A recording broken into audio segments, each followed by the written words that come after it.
The ability to prove one's identity is a fundamental and universal human right.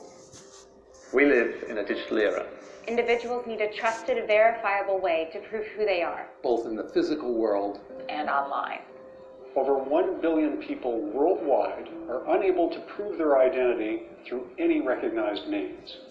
As such, they are without the protection of law and are unable to access basic services, participate as a citizen or voter, or transact in the modern economy. La mayoría de esos afectados son niños y adolescentes. Muchos de ellos son refugiados, desplazados forzosos o personas sin país.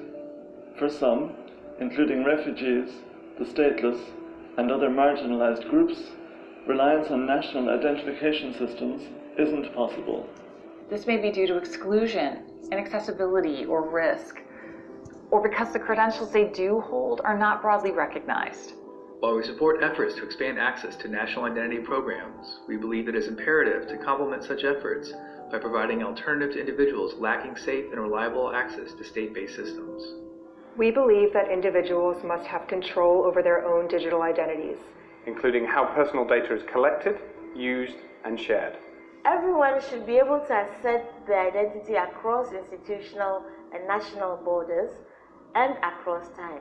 La privacidad, la portabilidad y la persistencia son necesarias para que la identidad digital empodere y proteja a las personas de manera importante. Digital identity carries significant risk if not thoughtfully designed and carefully implemented. We do not underestimate the risks of data misuse and abuse, particularly when digital identity systems are designed as large, centralized databases. Technical design can mitigate some of the risks of digital identity.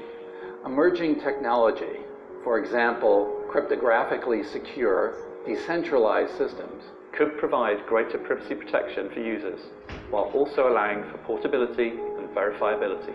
But widespread agreement on principles, technical design patterns, and interoperability standards is needed for decentralized digital identities to be trusted and recognized.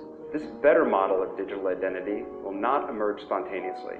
In order for digital identities to be broadly trusted and recognized, we need sustained and transparent collaboration aligned around these shared principles, along with supporting regulatory and policy frameworks. ID2020 alliance partners jointly define functional requirements, influencing the course of technical innovation, and providing a route to technical interoperability, and therefore trust and recognition.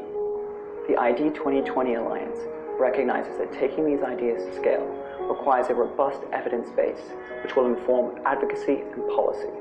As such, ID2020 Alliance-supported pilots are designed around a common monitoring and evaluation framework.